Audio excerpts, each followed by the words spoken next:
नमस्कार दोस्तों, मैं डॉक्टर ललित कुमार गंगेले अपने इस चैनल के एक और बेहद इंपॉर्टेंट वीडियो के अंदर आप सबका बहुत बहुत स्वागत करता हूं। जैसा कि आप लोगों ने थंबनेल में देखा और उसमें देख करके एकदम उड़ते तीर की तरह वीडियो को तुरंत जा करके खोला है। जी हाँ दोस्तों, this video is about the vaginal itching, जो कि आज की डेट में बहुत ही ज़्यादा एक्चुअली फ्रिक्वेंटली पाए जाने वाली प्रॉब्लम है। और एक समय होता था कि हम इस प्रॉब्लम को, वजाइनल इचिंग को, क्रॉनिकली नहीं देखते थे। क्रॉनिकली मतलब एज ए क्रॉनिक डिजीज या सब एक्यूट डिजीज हम नहीं देखा करते थे। बट आज की डेट में ये बहुत फ्रिक्वेंट हो गया है ये फाइंडिंग कि एज अ क्रॉनिक डिजीज या एज अ सब एक्यूट डिजीज हम वजाइनल इचिंग के केसेस को हम देख रहे हैं। तो दिस वीडियो बनाना थोड़ा सा लाजमी सा था और ज़रूरी भी था, क्योंकि कमेंट भी आते हैं। टेली कंसल्टेशन में भी मेरे ख्याल में नहीं करके 30, 35, 40 केस अभी तक पिछले कुछ महीनों के अंदर मेरे पास आ चुका। वजाइनल लीचिंग हो रही है, इडियोपैथिक है, हमें कारण नहीं पता, हमने डॉक्टर को भी दिखाया, हमने खूब एलोपैथी खाई, तो क्या है एग्जैक्ट। अब सबसे पहले कुछ बातें यहाँ क्लियर कर दूं कि एक वजाइनल ईचिंग होती है किस वजह से, ल्यूकोरिया के साथ।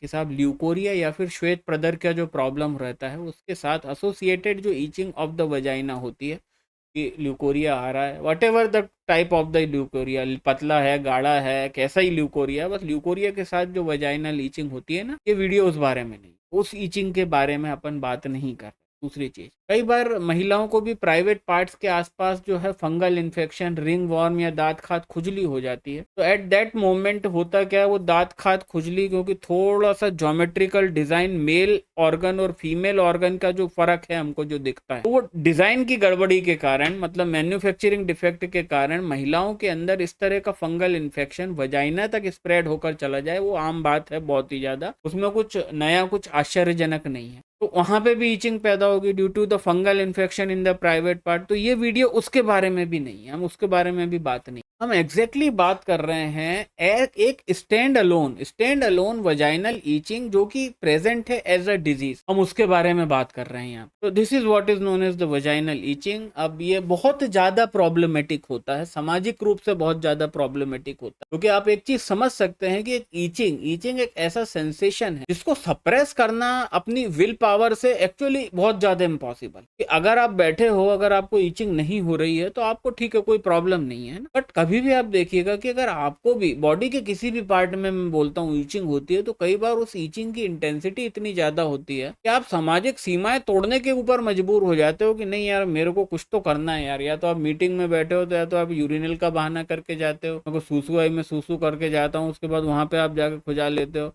या फिर कोई ऐसी गुप्त जगह में जहां तक आपका हाथ पैर वैर के पास पहुंच जाता है, तो आप चुपके से टेबल के नीचे खचखच करके खुजा लेते हो। अब आप एक चीज सोचो कि whenever there is the itching in the private part, वो कितनी ज्यादा दिक्कत वाली होती होगी। क्यों? क्योंकि that private part is very very बहुत ज्यादा नर्व सप्लाई उसमें रिच है, सेंसरी नर्व बहुत रिच। बॉडी के अंदर मैं समझता हूँ प्राइवेट पार्ट से ज्यादा सेंसिटिव पार्ट कोई नहीं है। जितना सेंसेशन एक आदमी वहां फील करता है, उतना मैं नहीं समझता किसी और पार्ट में करता है। एंड दैट इज इसके कारण ये जो वजाइनल ईचिंग का जो कांड है ना, ये कई बार बड़ा तकलीफ देह रहता है, कई बार बड़ा अनोइंग होता है, कई बार बेइज्जती फील कराने वाला होता है। अब इसके पैटर्न हर तरीके के आए हैं, जो केसेस आते हैं कि कुछ को बहुत ही माइल्ड हल्की फुल्की से लेकर के बहुत ही प्रचंड ईचिंग के बीच में। इतना भी ईचिंग मैंने देखा है पेशेंट के अंदर कि वो लिटरली उनने बताया कि साहब मैंने वल्वा वगैरह के अंदर मेरे को जख्म हो गया, खुजा, इतना ज्यादा ईचिंग चलता है। तो हियर इज द वीडियो। तो ये हम किस बारे में बात कर रहे हैं, हम as a stand alone vaginal itching के बारे में हम लोग बता रहे हैं। अब इसमें कुछ ज्यादा बात करने का नहीं, कारण हमें नहीं पता एक्चुअली, ठीक है ना। कारण वारण ये इसकी कोई, देखो बात सुने, वीडियो शॉर्ट इसलिए हो जाएगा, पैथोफिजियोलॉजी के नाम पे कुछ भी नहीं है भैया। खुजली की क्या ही पैथोफिजियोलॉजी, इटियोलॉजी के नाम पे कुछ नहीं है, क्योंकि जो इटियोलॉजी हो सकती थी वो सब डिस्कार्ड कर दी मैंने। अच्छा, तीसरी एक और इटियोलॉजी हो सकती है इसके अंदर, इटियोलॉजी नहीं, तीसरी प्रकार की ईचिंग। तो पहला मैंने क्या बोला आपको कि अगर किसी को ल्यूकोरिया के साथ वजाइनल ईचिंग है तो ये वीडियो उस बारे में नहीं है। हालांकि इसमें बताई गई दवाएं वो यूज कर सकता है, ये बात मान लो कि अगर vaginal itching as a symptom बहुत ज्यादा टॉप ग्रेड पे दिख रहा है, आप पेशेंट को किसी चीज से, ना ल्यूकोरिया से कोई प्रॉब्लम नहीं हो, बार बार वो एम्फेसाइज कर रही है, टोंच रही है आपको, डॉक्टर साहब खुजली। अब क्यों, महिला है ना यार, महिला थोड़ा सा आपको उतना कॉलर पकड़ के थोड़ी बताएगी कि सुन रहा नहीं सुन रहा, मेरे को वजाइना में ईचिंग हो रही, समझ में आ रही तेरे को, नहीं समझ में आ रही, वो she can't talk like in this manner ना। बट आपको देखना है, अगर वो बार बार, अगर मान लो केस ल्यूकोरिया का भी है, वो बार बार अंडरलाइन करे पड़ी है, अंडरलाइन कर रही है वजाइना लीचिंग वजाइना, तुम पिले पड़े हो ल्यूकोरिया कैसा होता है, पतला को होता है, गाढ़ा होता है, सफेद होता है, काला होता है, तार बनता है नहीं बनता है, हील तक जाता है, अब तुम दवाएं ढूंढ रहे हो, उसमें काली बैक्रोम ढूंढ रहे हो, तुम एल्यूमिना ढूंढ रहे हो, वही सारे सवाल करे जा रहे हो। वो बेचारी अंडरलाइन करे पड़ी है, अरे भाई सुन ले भाई मैं क्या बोल रही हूँ, खुजली हो रही खुजली हो रही, in that case you can give this medicine, है ना।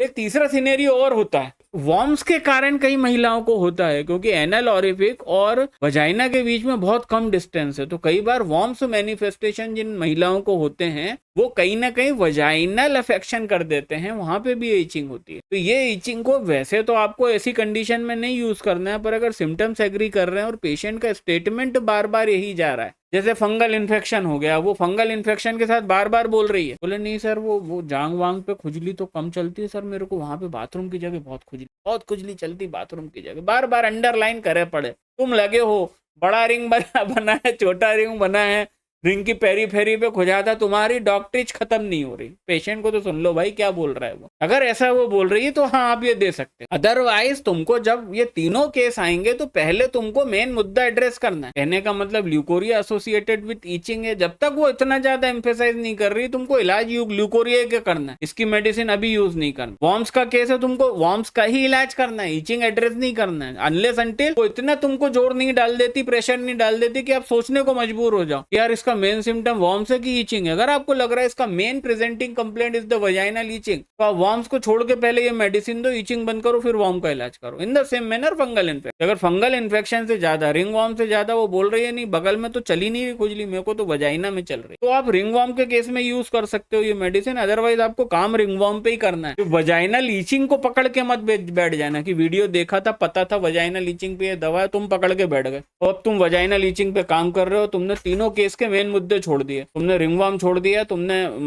वॉर्म के ऊपर काम करना छोड़ दिया और तुमने ल्यूकोरिया पे काम करना छोड़ दिया, है ना। तो अब आते हैं सीधे सीधे इसके मेडिकेशन पे। तो 3 मोस्ट इंपॉर्टेंट, अब देखो हर बार की तरह आम व्यक्ति के लिए वीडियो नहीं है ना, ये दवाएं आम व्यक्ति अपने मन से खाएगा, और अगर मन से खाएगा तो मेरे से कोई लेना देना नहीं उस बात का, ठीक है। तो मेरे से कमेंट सेक्शन में आके पूछना नहीं सर ये साथ में लेना है, कौन सी पोटेंसी में लेना है, कितने दिन लेना है, मैं कोई जवाब नहीं दूंगा। ज्यादा मेरे को परेशान करो गाली अलग दूंगा कमेंट सेक्शन में। तो सिर्फ डॉक्टरों के लिए मैं ये वीडियो बना रहा हूँ, डॉक्टरों को एजुकेट करने का इसका पर्पस है बस। और डॉक्टरों को भी ऐसा नहीं है कि आप तीनों मिला के आप मेडिसिन दे दो विदाउट कंसीडरिंग द सिम्टम। भाई अपना पेशेंट देखिए उसमें क्या सिम्टम है, ये 3 मेडिसिन मैंने आपको बताई है, तो उसमें से कोई 1 या 2 प्रोबेबली आपके यूज में आ जाएंगे और बहुत अच्छे से यूज में आएंगे, ठीक है। तो the 3 most important medicine for the vaginal itching are, जो पहला मेडिसिन है that can be the caladium, बहुत इंपॉर्टेंट मेडिसिन। कैलेडियम में इतनी प्रचंड वजाइनल ईचिंग बताई है ना, पूरी दुनिया एक तरफ, दुनिया के सारे काम एक तरफ, इस व्यक्ति के पास, इस महिला के पास, इस पुरुष के पास वो जो वजाइनल ईचिंग है इस महिला को, उसको उससे बड़ा मैटर उसकी लाइफ में अभी आज की डेट में नहीं है। First medicine will be the caladium. अगर ये यूज करोगे आप अपने केस में 30 पोटेंसी में देना है 4 गोली 2 बार। The second most important medicine जो इस केस में रहेगी वो मैं अल्फाबेटिकली बताता हूँ, that is the conium maculatum. जी हाँ दोस्तों, conium maculatum is one of the front line medicine for the case of the stand alone idiopathic vaginal itching. तो second medicine is the conium. अगर ये इंडिकेटेड है आपके केस में, ये यूज कर रहे हो तो 30 पोटेंसी में 4 गोली 2 बार। And the third most important medicine will be the kreosotum. Kreosotum तो मेरे ख्याल में कई ने जज भी कर ली होगी, है ना। अच्छे डॉक्टर होंगे, तीनों मेडिसिन जज कर ली होंगी, कोई उसमें अच्छी बात है वो तो बहुत बढ़िया है। तो third medicine will be the kreosotum. Kreosotum 30 potency, इससे भी आपको अपने पेशेंट को अगर ये दे रहे हो तो ये नहीं तीनों साथ में देनी है। अगर आपके पेशेंट पे क्रियोसोटम इंडिकेटेड है, आप इसको यूज कर रहे हो, इसको भी 4 गोली 2 बार देना है, सुबह शाम। क्रॉनिक केस है 1-2 महीने इलाज करो, एक्यूट केस है 15-20 दिन इलाज करो, केस खत्म। अब चुनाव आपके ऊपर है, तीनों में से कौन सी चुन रहे हो या कौन सी 2 चुन रहे हो। और तो ये था एक छोटा सा वीडियो वजाइनल ईचिंग के बारे में। उम्मीद करता हूँ आपको वीडियो पसंद आया होगा। अगर वीडियो को यहाँ तक देखा तो लाइक करे बिना मत जाइएगा, कमेंट करके बताइएगा कि वीडियो में क्या अच्छा लगा क्या बुरा लगा। आपसे मुलाकात होती है इसी तरह के किसी और वीडियो में, तब तक के लिए अपना बहुत ख्याल रखिएगा। नमस्कार।